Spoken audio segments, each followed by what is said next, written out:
ঠাকুরের আতুল চরণে প্রণাম জানিয়ে, আরাধ্যা জগৎজননী বড় মায়ের আতুল চরণে প্রণাম জানিয়ে, পরম পূজ্য পাদ বরদার চরণে প্রণাম জানিয়ে, পূজনীয় আচার্য দেবের চরণে প্রণাম জানিয়ে সকলকে আনন্দিত জয়গুরু বলে আলোচনা প্রসঙ্গে দ্বিতীয় খণ্ডে দ্বিতীয় ভাগ। শৈলমা: ও আমার সঙ্গে পারে, আমি তো ইচ্ছে করে ওকে জিতিয়ে দিই। সবাই হো হো করে হেসে উঠলেন।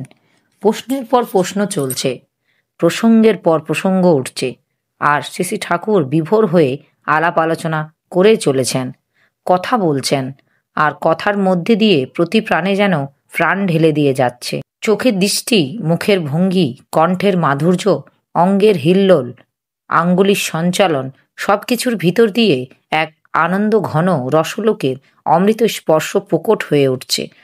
পূব আকাশে সূর্য জেগে উঠেছে, আর সোনালি কিরণ ছড়িয়ে পড়েছে মায়ের কুটিরের পাশে ছাতিম গাছের মাথায়। ছাতিম গাছের তলায় একজন গাই দুইছেন। মৃদুমধুর কলকল ধ্বনি আসছে তার।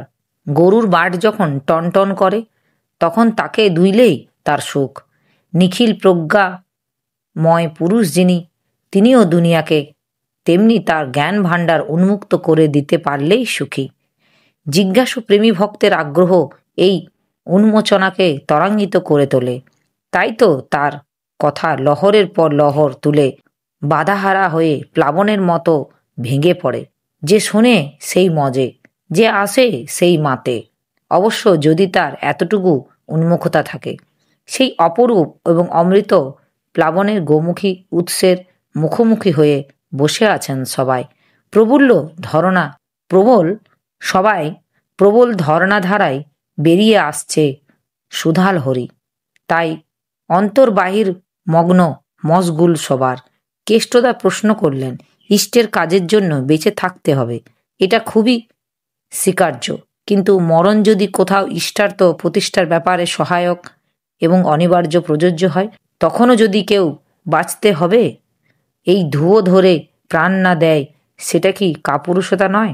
শ্রী ঠাকুর: মরণটা যদি জীবনবৃদ্ধি ও ইষ্টস্বার্থ প্রতিষ্ঠার জন্য প্রয়োজন হয়, তখন অন্য কথা। তাই গীতায় আছে, হত বা প্রাপ্যস্যসি স্বর্গং জিতা বা ভোগস্যে মহিম। নচেত অযথা জীবন দেওয়ার তো কোনো লাভ নেই।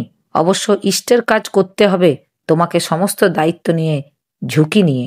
প্রতি মুহূর্তে নিজের গা বাঁচাবার দিকে লক্ষ্য প্রবল হলেও তখন আর কোনো কাজ করতে পারবে না। তাই বলে খামাখা বিপদ ডেকে আনবে যে, তাও নয়। বেপরোয়া ইষ্টিচালনের সঙ্গে সঙ্গেই থাকে আবার সেই সুব্যবস্থ সুসংহত গতি। অমন্তর চলন যার, তার বুদ্ধি থেকেই ইষ্টের কাজ হাসিল করা। তার সেই পথ অন্তরায় সেগুলিকে সে কৌশলে এড়িয়ে বা নিয়ন্ত্রণ করে চলতে পারে। একটু মোড়ে কেটে বসে মিষ্টি হেসে ডান হাতটি নেড়ে হনুমানের মতো অমন ধুরন্ধর আর দেখা যায় না। হনুমান তো গেছে লঙ্কায়, ওকে তো বেঁধে ফেলেছে, ওকে চড়ায় কিলয় মারে, ও তো ঘাপটি মেরে পড়ে আছে, মার খাচ্ছে, তার জন্য দুঃখ নেই। আমি যে বাঁধা পড়লাম, মা জানো কি উদ্ধার কি হবে। এই কথা ভেবে তার মাথায় ফোন দিয়ে আটে, কি করা যায়। শেষটা একটা বুদ্ধি বার করলো, বলল, আমি তো গিছি, আমাকে তো মেরেই ফেলতে চাও তোমরা, আর আমার মরাই উচিত। আমাকে তাড়াতাড়ি মেরে ফেলার বুদ্ধি কই তোমাদের? আমার লেজের খুব করে কাপড় জড়াও, যত বেশি কাপড় জড়াতে পারবে সেই ভালো। কাপড় জড়িয়ে সেই কাপড়ে আগুন ধরিয়ে দাও, আগুনে পুড়ে মরাই আমার উপযুক্ত শাস্তি। তখন সেই রাক্ষসরা কাপড় এনে স্তূপাকার করে ফেলল, লেজের সঙ্গে পরপর জড়িয়ে ফেলল কাপড়গুলি। পরে ওর কথা মতো আগুন ধরিয়ে দিল। ও তখন মরার মতো পড়ে আছে, যেন মৃত্যুর অপেক্ষা করছে। আগুন যেন দাও দাও করে জ্বলে উঠল। ওরা সরে দাঁড়ালো, সেই ফাঁকে সে ধম করে উঠে পড়ল। উঠে এই লাফেই তো সেই লাফ, একবার এই ঘরে গিয়ে পড়ে, পর মুহূর্তে ওই ঘরে গিয়ে পড়ে। এইভাবে সারা লঙ্কা দগ্ধ করে দিয়ে ছাড়ল। এদিকে বেকুবরা তখন হতবম্ব হয়ে চেয়ে রইল। তখন আর কি করবে? তাদের হাতে তো করবার কিছুই নেই, বসে বসে আফসোস করে। হনুমান লঙ্কা দগ্ধ করে সমুদ্রে পড়ে লেজের আগুন নিভিয়ে মা জানকীর কাছে গিয়ে হাজির হলো। তখন সে মহা খুশি, মার কাছে দাঁড়িয়ে আনন্দে লেজ নাড়ছে। মা বললেন, তোমার মুখে কি হলো? তার মুখ যে পুড়ে গেছে সেদিকে তার খেয়াল নেই। বিনীতভাবে বলল, ও কিছু না, এমনি হয়। ইষ্টের প্রতি ভালোবাসা যার থাকে সে ইষ্ট কাজ করতে গিয়ে বিপদে পড়লেও বিপদকে কেমন করে সম্পদে পরিণত করতে হয় তা সে জানে। সে ফেঁসে যায় না সহজেই। আবার ওই কাজের পথেও কষ্ট বা বিপদ আপদ যতই থাক না কেন তা তাকে দমিয়ে দিতে পারে না। কষ্টের দিকে তার ভ্রুক্ষেপ থাকে না, বা ওই কথা কারো কাছে বলে বাহাদুরি নেবার আকাঙ্ক্ষাও বড় একটা দেখা যায় না। প্রিয়তমের খুশিতে তার খুশি, আর তাকেই খুশি করার কর্মমাতাল নেশাতেই তার শরীর মন মাথা চাঙ্গা হয়েও থাকে। প্রফুল্ল, হনুমান লঙ্কা দগ্ধ করল, আবার কৃষ্ণ যুদ্ধে কত লোককে হত্যা করল, কিন্তু অহিংসা তো পরম ধর্ম। শেষে ঠাকুর, অহিংসা পরম ধর্ম, হিংসা তো পরম ধর্ম নয়। হিংসাকে অটুট অক্ষত রাখত তো হিংসার প্রতিষ্ঠা হয় না। অহিংসার প্রতিষ্ঠা হয় হিংসাকে সরাসরিভাবে হিংসা করতে হবে। সুস্থতাকে আনতে গেলে অসুস্থতাকে বধ করতে হবে। সক্রিয়তাকে জাগাতে হবে, নিষ্ক্রিয়তাকে মারতে হবে। আমি তো এরকমই বুঝি।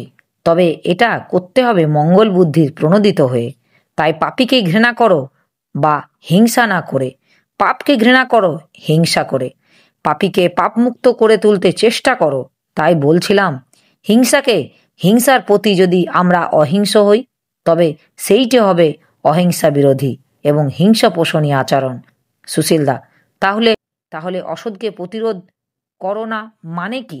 শেষে ঠাকুর, আমার মনে হয় বাক্যটার মধ্যে বিরাম চিহ্ন প্রকরণ এর ভুল আছে। জেমস বলেছেন সেই কথাটি ঠিক, অর্থাৎ নিরোধ করো, অসতের অস্তিত্ব থাকবে না। অসৎকে যদি নিরোধ না করি তাহলে অস্তিত্ব ধর্মী আমরা যে অনস্তিত্বের বিলীন হয়ে যাব। যীশুখ্রিস্ট, যিনি কিনা মানব সত্তার উদ্ধাতা, তিনি অমন্তর বলতে চেয়েছেন বলেই আমার কিন্তু মনে হয় না। আর তার নিজের জীবনের আচরণ দেখেও তা বোঝা যায় না। অন্যায়ের বিরুদ্ধে তিনি যে বারবারই তীব্র প্রতিবাদ জানিয়েছেন।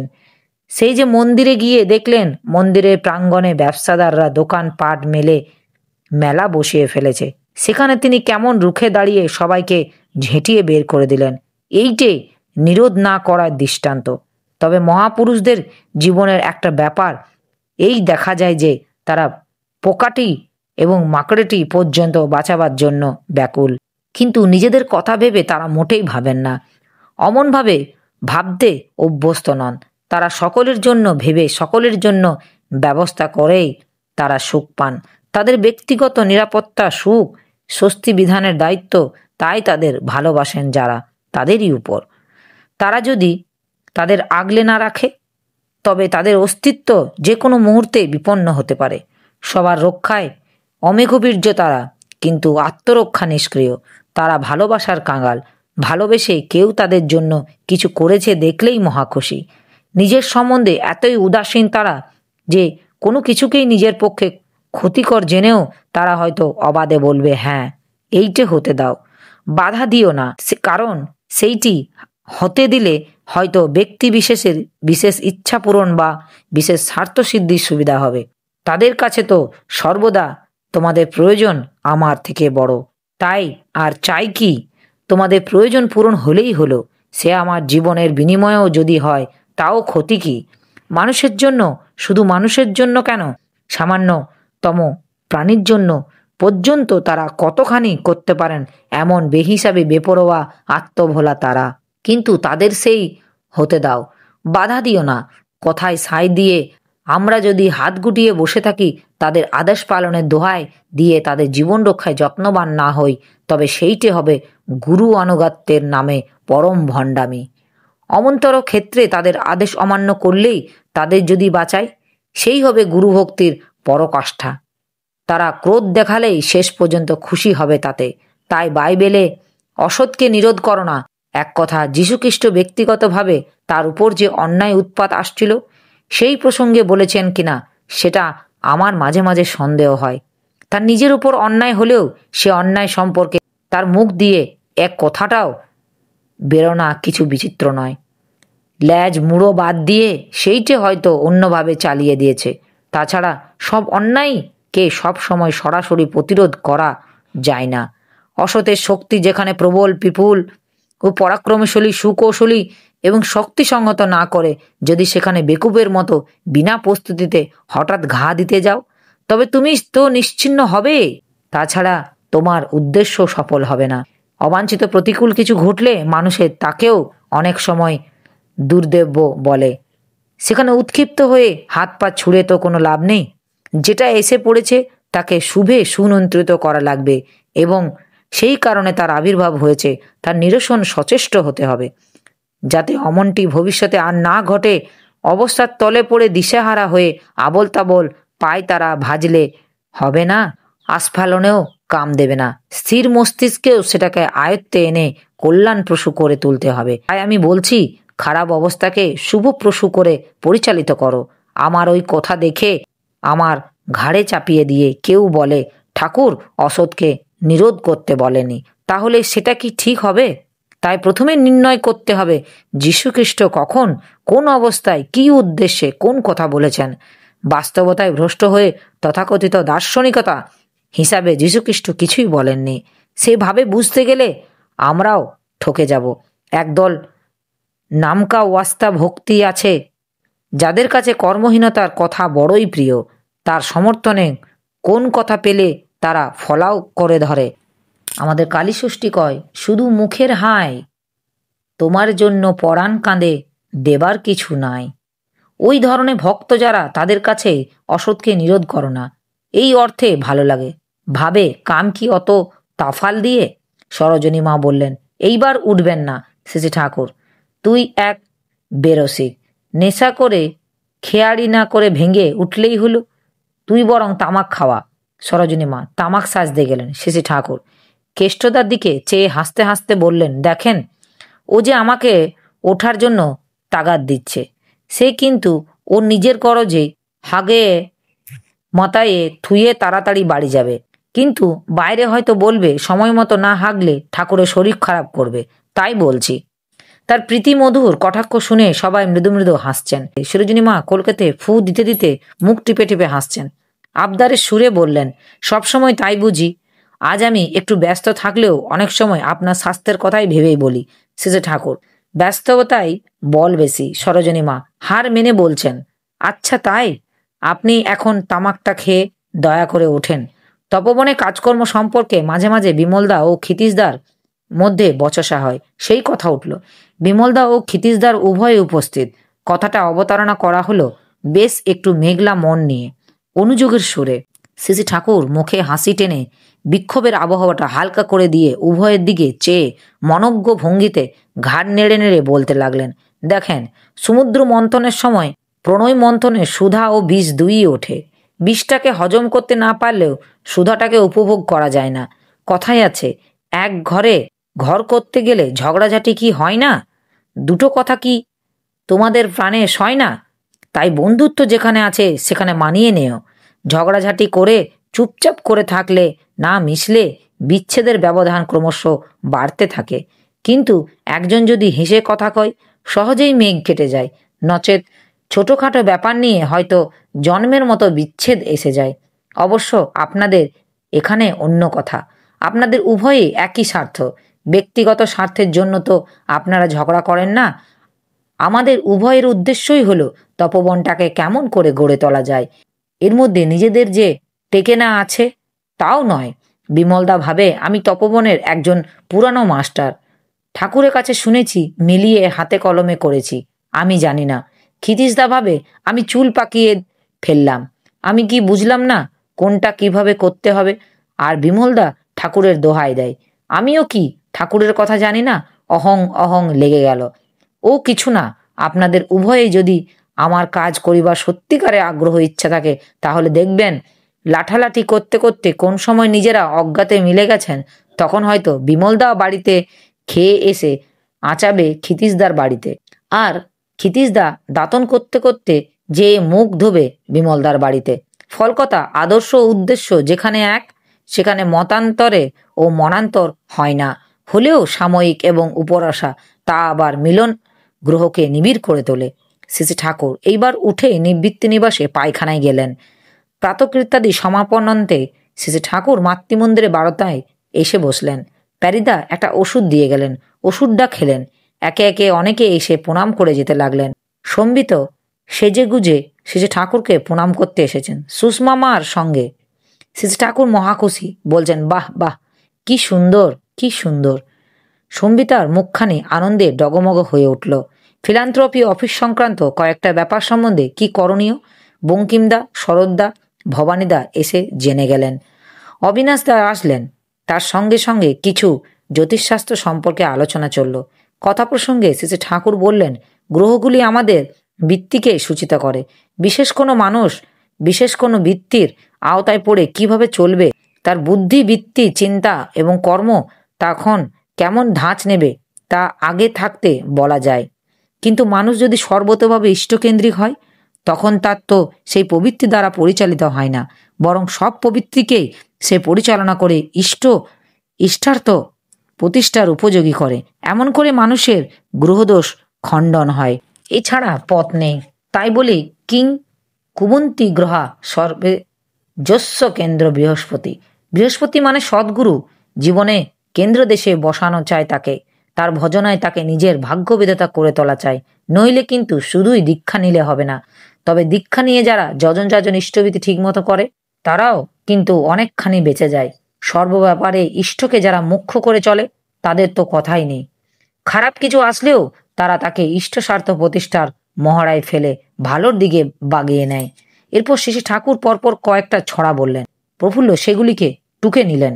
শ্রী ঠাকুর বঙ্কিমদা, বীরেন্দা, চুনিদা, কিরণদা, হরিদা প্রমুখকে ডেকে বললেন, শোনা তো দেখি, ঠিক হয়েছে নাকি? প্রফুল্ল পড়লেন। ওরা শুনে এক বাক্যে বললেন, অতি চমৎকার হয়েছে। এত কঠিন জিনিসতে এত সহজ এবং সুন্দর করে অল্প কথায় এমনভাবে দেওয়া যায়, তা না দেখলে বিশ্বাস হয় না। শ্রী ঠাকুর, পরমপিতা দিলে হয়, আমার বুদ্ধি করে বা চেষ্টা করে কিছু বলতে পারি না।